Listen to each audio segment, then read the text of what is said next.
एनडीएचा दणदणीत विजय झाला आणि भाजपाचा सुद्धा यामध्ये विजय झाला। आपल्यासोबत भाजपा प्रवक्ता नवनाथ बन आहेत, त्यांच्यासोबत आपण बातचीत करूया। काय सांगाल, काय जल्लोष? बिहारमध्ये जंगलराज विरुद्ध मंगलराज, घराणेशाही विरुद्ध लोकशाही असा सामना होता। लोकांनी जंगलराज नाकारलं आणि मंगलराजला पाठिंबा दिला। लोकांनी घराणेशाही नाकारली आणि लोकशाहीला विजयी केलं आणि आज बिहारच्या जनतेनं जवळपास 200च्या आसपास जागा एनडीएला दिल्यात। मी बिहारच्या जनतेचे मनापासून अभिनंदन करतो, आभार मानतो की त्यांनी पंतप्रधान नरेंद्र मोदीजी, बिहारचे मुख्यमंत्री श्री नितीश कुमार यांच्या नेतृत्वावर विश्वास दाखवला। राहुल गांधी आणि तेजस्वी यादव यांचं नेतृत्व नाकारलं, जंगलराजला नाकारलं, याबद्दल मी बिहारच्या जनतेचे अभिनंदन करतो। खरं तर ज्या पद्धतीनं मतदानाची टक्केवारी वाढली होती तेव्हाच आम्हाला निश्चित खात्री होती की बिहारमध्ये एनडीएचं स्पष्टपणे बहुमत मिळणार आणि अगदी तसंच झालं। आपण बघतो की फर्स्ट टाइम वोटर जे आहेत त्यांनी भारतीय जनता पार्टी आणि एनडीएला साथ दिली। आपले महिला माता भगिनी यांनी भारतीय जनता पार्टी आणि एनडीएला आशीर्वाद दिले आणि या सगळ्यांच्या जोरावर असं स्पष्ट बहुमत यावेळेला मिळालं। काँग्रेसने हे आव्हान केलं होतं, आश्वासन दिलं होतं की आम्ही निवडून येणार म्हणून, परंतु त्यांचा पराभव आपल्याला पाहायला मिळतोय। काय सांगाल? नाही, बिहारमध्ये काँग्रेसची रस्सीखेच सुरू आहे।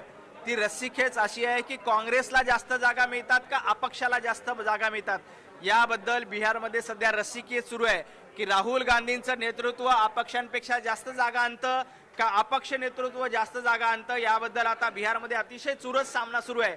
मागाशी 4 काँग्रेसचे आमदार होते आणि जवळजवळ 6-7 इतर अपक्ष निवडून आले होते। त्यामुळे या 2 सामन्यामध्ये कोण जिंकतं हे पाहणं महत्त्वाचं आहे। राहुल गांधी सातत्यानं खोटं नेरेटिव्ह निर्माण करण्याचा प्रयत्न करतात।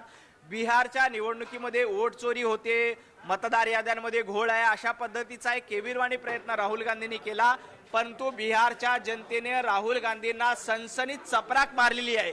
हा विजय राहुल गांधींच्या नेतृत्वाचं पुन्हा एकदा अपयश आहे।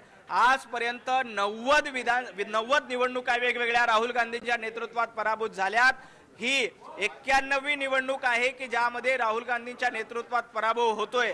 अशा पद्धतीचा पराभव सातत्यानं राहुल गांधींचा होत असल्यामुळे राहुल गांधी पराभवाचे शतकवीर होतील हे मात्र नक्की आहे। आगामी निवडणुका आता मुंबईमध्ये होणार आहे बीएमसीच्या, त्यावर काय तुम्ही भगवा फडकवाल तुमचा? निश्चितपणे बिहार तो झाकी है, मुंबई अभी बाकी है।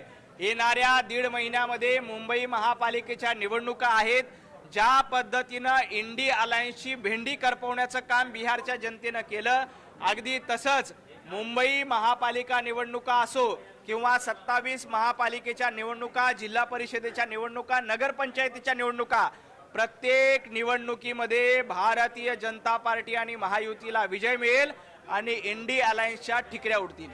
काय सांगाल, जी जेनजी जनरेशन आहे त्यांनी सपोर्ट केलाय नरेंद्र मोदींना? निश्चितपणे ज्या पद्धतीचं मॅन्डेट मिळालंय, ज्या पद्धतीचं जनमताचा कौल मिळाला ते बघता फर्स्ट वोटर आपण ज्याला जेनजी म्हणतो ते देखील पंतप्रधान नरेंद्र मोदींच्या सोबत आहेत आणि या जेनजींच्या जोरावर, या जेनजींच्या सोबत मिळून आम्ही बिहारचा विकास करू आणि देशाचा विकास करू। एनडीएचा जो बिहारमध्ये विजय झाला त्या सर्वांचं हसू सर्वांच्या चेहऱ्यावरच आहे, आपण बघू शकतो। कॅमेरामॅन अनिकेत सोबत साक्षी यादव।